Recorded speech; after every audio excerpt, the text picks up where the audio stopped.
try to teach families that when they receive that diagnosis, I mean, when we did in our babies, not even 3 yet, I remember being devastated. I thought at that point in time that cancer meant death and that there wasn't this alternative option. I didn't know cancer. I didn't know this, and now I wish I would have known back then what I know now. And what I share with families is just that if we looked at cancer as, first of all, it's not the problem.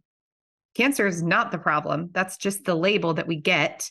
And if we look at that as an opportunity for healing, this is an opportunity for us to step into a deep healing journey and get to root cause of, like you said, emotion, physical health, all of these things. And I think if we reprogram our mind around that, it does give us a positive outlook on a diagnosis that could otherwise be devastating and hopeless, Yeah. And so Yeah. that's really powerful. I wanted to ask you, when we talk about fasting, I will never forget we were constantly criticized as we walked through our journey, because of course I pushed against the recommendations and we were doing things a little bit differently than what they wanted us to do. And one of the main things being diet. We were refusing all hospital food. We were bringing in our own food, excuse me. And so one of the things that they told us all the time, every single day, and I knew better, thankfully, I was a nutritionist at this point in our journey, but they would say, we are just so terrified that these kids will get cachexia and that we're going to watch them lose weight and the cancer, because of course, chemotherapy destroys the body from the inside out. Mm-hmm.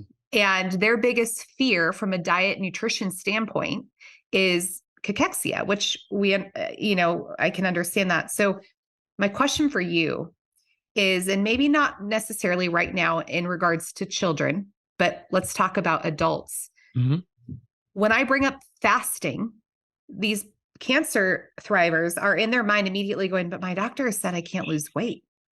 So can you speak to that a little bit? When we talk about fasting and the healing powers, which I do want to get into as well, but right away, I want to push away any fear around this idea of, but if I fast, I'll lose weight.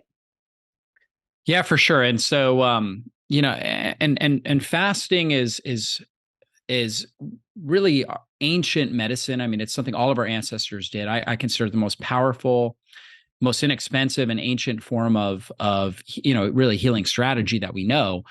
So it's built into our DNA to be able to become basically more resilient and also very thrifty when we go into a time of famine. Our body actually really knows what to do when we go into a time of famine. Now, you may not have had a time of famine throughout the course of your life, so you have to teach and educate your body, but it's built in there. It's in the DNA. That's how our ancestors survived. They didn't have refrigerators and pantries and things like that. And so, if the harvest wasn't good, if the hunt wasn't good, they would go, a full day without eating easily, right? If not multiple days without eating. And this was not uncommon. And the reason why we're here today is because some of our ancestors, they survived and they became stronger and more resilient. They passed that DNA on to us. And so it's within us. We just have to unlock it. Now, when it comes to cachexia, we do have to be careful. Obviously, there are people that, are wasting away when it comes to cancer. And so those individuals, it's definitely going to be harder.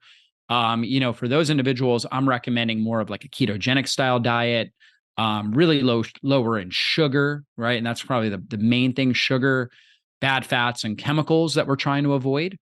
All right. However, for individuals that do have weight to lose, fasting is a phenomenal strategy, and it really, really helps with reducing cancer growth in your body and making the cancer cells more susceptible to whatever conventional therapy, if you're doing chemotherapy or radiation, or if you're doing natural strategies, quote unquote, natural forms of killing cancer, like IV vitamin C or hyperbaric oxygen, where we know oxygen is toxic to cancer cells because they're anaerobic. Vitamin C acts as basically a cancer killing agent when you take it in high doses in IV.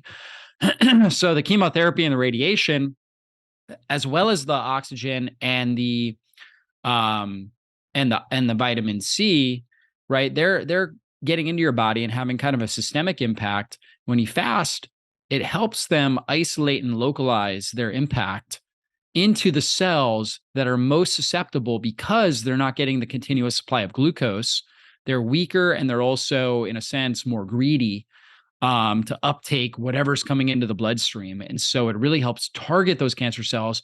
And research has shown that it significantly reduces side effects that are associated with, particularly, the conventional therapies, chemotherapy, radiation. It can be some terrible side effects that people deal with. And fasting, research has shown, can dramatically reduce a lot of those side effects and help people be able to respond, heal, and become more resilient as they are going through these therapies.